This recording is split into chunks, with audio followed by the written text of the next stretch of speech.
రద్దు చేయాలి ఎస్సీ వర్గీకరణ చట్టాన్ని, రద్దు చేయాలి ఎస్సీ వర్గీకరణ చట్టాన్ని, రద్దు చేయాలి ఎస్సీ వర్గీకరణ చట్టాన్ని.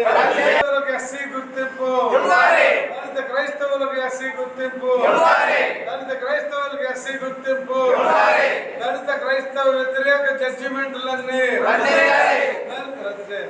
దళిత క్రైస్తవ వ్యతిరేక జడ్జిమెంట్లన్నీ, దళిత క్రైస్తవ కార్పొరేషన్ నిధులు, కార్పొరేషన్ నిధులు, కార్పొరేషన్ నిధులు. జై భీమ్, జై భీమ్, జై భీమ్. విజయవంతం చేయండి మాలల ఐక్యత చైతన్య యాత్రను, విజయవంతం చేయండి.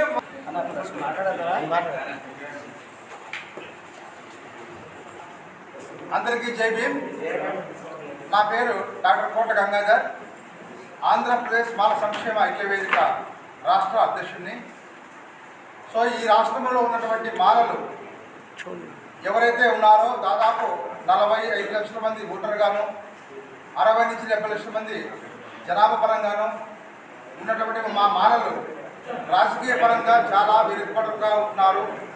దానికి మెయిన్ కారణం ఏంటంటే గత ప్రభుత్వాలు కావచ్చు, ముఖ్యంగా ఈ ప్రభుత్వము, ఈ కూటమి ప్రభుత్వంలో మాలల పైన అనేకమైన దాడులు చేస్తున్నారు. అలాగే వర్గీకరణ విషయంలో కూడా అశాస్త్రీయంగా చేశారు. తర్వాత మాలల్ని ఒక టార్గెట్గా వాళ్ళు చంపడమే ఒక ప్రధానంగా ఒక రాజకీయ ఎత్తుగడగా ఒక పరిపాలనలో ఒక భాగంగా చేస్తున్నారు. సో ఈ రాష్ట్రంలో ఉన్నటువంటి మాలలు దాదాపు 50 లక్షల మంది, 40 లక్షల మంది మాలలు ఓటు చేతనంతో వచ్చేటువంటి ప్రభుత్వాలకు ఏ ప్రభుత్వాన్ని కానీ బుద్ధి చెప్పేటువంటి అవకాశం ముందుగా ఉంది. సో ఇందులో భాగంగా మాలలో ఐక్యత వేదిక ద్వారా మాల మహానాడు, మాల మహాసభ, అంబేద్కర్ యువజన సంఘాలు, అలాగే మాల విద్యార్థి సంఘాలన్నీ కలిసి ఈ రాష్ట్రంలో ఉన్నటువంటి మాల జాతిని ఏకీకృతం చేయడానికి ఈ పోయిన నెల 20వ తారీఖున హిందూపురం నుంచి ఇచ్చాపురం వరకు మాలల ఐక్యత చైతన్యం చేస్తున్నాము. దీని యొక్క ప్రధాన ఉద్దేశం ఏంటంటే ఇక్కడి నుంచి వచ్చే ప్రభుత్వాలు ఏవైనా కూడా మాలలు లేకుండా ఈ రాష్ట్రంలో ఏ రాజకీయ పార్టీ కూడా ప్రభుత్వాన్ని ఏర్పాటు చేయదు. అలాగే మాలలు కూడా నిర్ణయాత్మక శక్తులుగా మారుతారు. వాళ్ళే కూడా పెద్ద పెద్ద పదవులు ఆశించే అవకాశం, పొందేటువంటి అవకాశం మేము కల్పిస్తాం. కాబట్టి దయచేసి మిత్రులారా, మీడియా మిత్రులను మేము ఒకటే వేడుకుంటున్నాము. ఇక్కడి నుంచైనా కూడా ఈ 3 ఏళ్ల కాలంలో కూడా కూటమి ప్రభుత్వానికి ఒకటే హెచ్చరిక చేస్తున్నాము. ఇక్కడి నుంచి మాల సమాజం పైన దాడులు చేసినా, అలాగే ఎట్లా నిధులు ఇవ్వడం లేదు, ఇవ్వలేరు కూడా. వాళ్ళు కేవలం ఓన్లీ వాళ్ళు ఏంటంటే వాళ్ళ పరిపాలన ఎలా సాగుతుందంటే ఫారిన్ వెళ్ళడము, ఇన్వెస్ట్మెంట్ వస్తారని చెప్పడం. ఎక్కడ వచ్చింది ఇన్వెస్ట్మెంట్? ఎక్కడండి ఇన్వెస్ట్మెంట్ లేదు, ఏమి రాదు.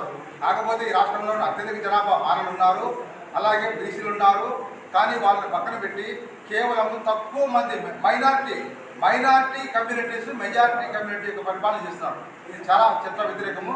ఇది చేసుకునే రోజు దగ్గరలో ఉంది. కాబట్టి మేము ఈ ప్రభుత్వానికి ముఖ్యంగా కూటమి ప్రభుత్వానికి హెచ్చరిక చేస్తున్నాము. అలాగే దళిత క్రిస్టియన్స్ పైన మూకమ్మడిగా తయారు చేస్తున్నారు. ఈస్ట్ వెస్ట్ గోదావరి అయితే మరీ దారుణంగా చర్చల మీద కొట్టడము, మనుషులను చెప్పడము.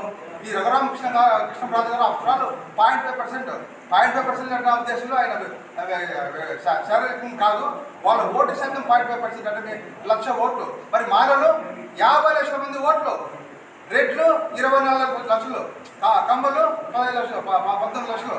అంటే ఏంటి? ఈ రాష్ట్రంలో అత్యధిక ఓటు శాతం కలిగినటువంటి మాలలు ఎవరైతే ఉన్నారో వాళ్ళే ప్రభుత్వాలు ఏర్పాటు చేసేది దాంట్లో కీలక భూమికగా పోషించబోతున్నారని చెప్పేసి ఈ మీడియా ద్వారా ప్రభుత్వాలకు, ముఖ్యంగా రాజకీయ పార్టీలకు హెచ్చరిక జారీ చేస్తున్నాము. నేను మల్లెల వెంకట్రావు, ఫౌండర్ ప్రెసిడెంట్ మాల మహాసభ. ఈరోజు ఏలూరులో జరుగుతున్న సమావేశం మాలల ఐక్యత చైతన్య యాత్రలో భాగంగా మాల మహాసభ, మాలల ఐక్య వేదిక, అట్లాగే ఏలూరులో ఉన్న దళిత సంఘాలని, మాల సంఘాలు పెద్దలు పాల్గొన్నారు.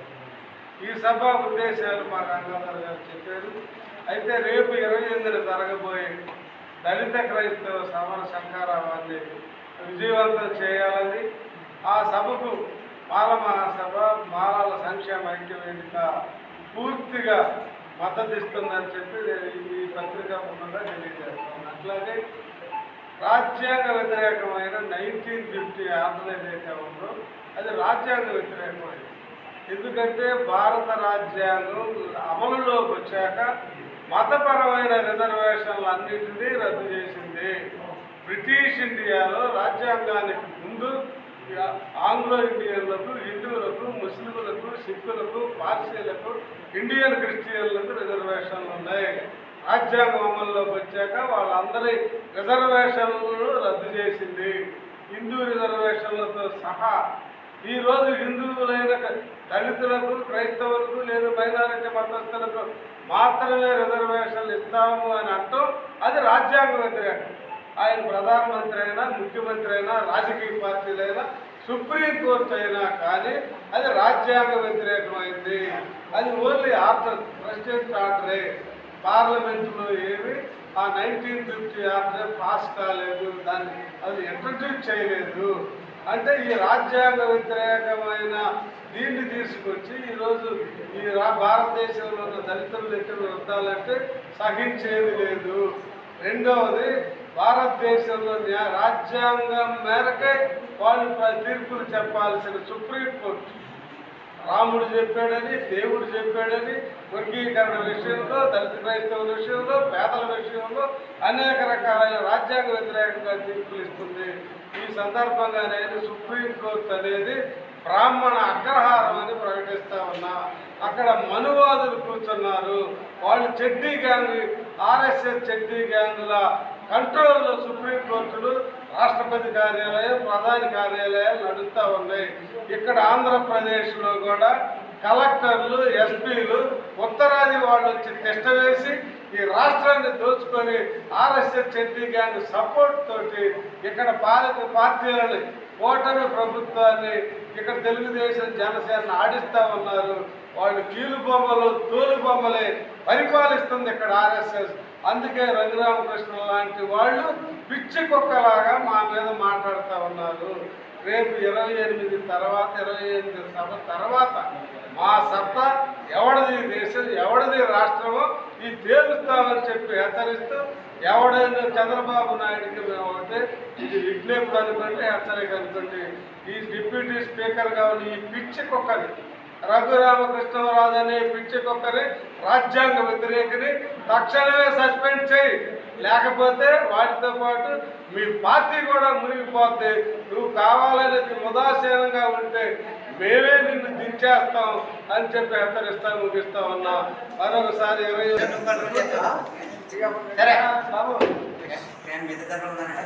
ఈరోజు ఏలూరు నగరంలో మాలల ఐక్యత చైతన్య యాత్రలో భాగంగా మరి మాలలందరూ కూడా ఈ సమూహానికి వచ్చినందుకు, అలాగే ఈ కార్యక్రమాన్ని పాల్గొని ప్రత్యేకమైన జైభీం తెలియపరుస్తున్నాం. ఈ ఏలూరు జిల్లాలో హైయెస్ట్ పాపులేషన్ మాలలు ఉన్నారు. 2029లో మరి మాలల సత్తా చూపించడానికి సిద్ధమవుతున్నారు. ఏలూరు జిల్లాలో ఉన్నటువంటి హైయెస్ట్ పాపులేషన్ ఎవరైతే ఉన్నారో ఆ దెందులూరు అసెంబ్లీ నియోజకవర్గం నుంచే మరి మాలల సత్తా చూపించడానికి మరి సిద్ధంగా ఉన్నారని ఈ యాత్ర ద్వారా మరి తెలియపరుస్తూ, రాబోయే కాలంలో యువకులు, స్టూడెంట్స్ అందరూ కూడా ఈ యొక్క యాత్రలో పాల్గొని మరి యొక్క కార్యక్రమాన్ని జయప్రదం చేయాలని తెలియపరుస్తూ, ఏ విధంగా అయితే బాబాసాహెబ్ అంబేద్కర్ చెప్పినట్టు political power is the master why can each and every lock అని చెప్పాడు, ఆ దిశగా మానవులందరూ కూడా ప్రయాణం చేయడానికి సిద్ధమవుతున్నారని, అదేవిధంగా మరి రాజ్యాధికారం రాని అంతరించిపోతాను బాబాసాహెబ్ అంబేద్కర్ ఆనాడే చెప్పారు. కాబట్టి రాజ్యాధికారానికి దిశగా మానవులు సిద్ధమవుతారని మరి ముందుగానే హెచ్చరిస్తూ, మరేగా ఈ మానవులపై చెబుతున్న దౌత్యాలను ఖండిస్తూ రాబోయే కాలంలో రాజ్యాధికారానికి మానవులు సిద్ధంగా ఉన్నారని తెలియపరుస్తూ సెలవు తీసుకున్న ఈరోజు మాలల ఐక్యత చైతన్య యాత్ర ఏలూరు రావడానికి మేము సంపూర్ణ మద్దతు తెలియజేస్తున్నాము. ఇటు మల్లెల వెంకట్రావు గారు కానీ, అదేవిధంగా గంగాధర్ గారు కానీ మరి మాలల భవిష్యత్తు కోసం, మాలల హక్కుల కోసం రాష్ట్రం అంతా తిరగాలనే ఒక నిర్ణయం తీసుకుని ప్రభుత్వానికి మాలల యొక్క వాయిస్ని వినిపించడం కోసం, అంటే ఇక్కడ చంద్రబాబు నాయుడు గారు కావచ్చు, పవన్ కళ్యాణ్ కావచ్చు, అదేవిధంగా జగన్మోహన్ రెడ్డి కావచ్చు, ప్రతి ఒక్కరూ కూడా మాలల్ని కేవలం ఓటర్లుగానే చూశారు. అది తప్పు అని తెలియజేయడం కోసం, అంటే మా ప్రజల్ని మేము చైతన్యం చేసుకుని ముందు రానున్న రోజుల్లో మా యొక్క సత్తాని వచ్చే ఎన్నికల్లో ఓటు రూపంలో గట్టిగా ఒక చెంపదెబ్బ రూపంలో కొట్టబోతున్నాం అని చెప్పేసి ఈ సందర్భంగా తెలియజేసుకుంటూ సెలవు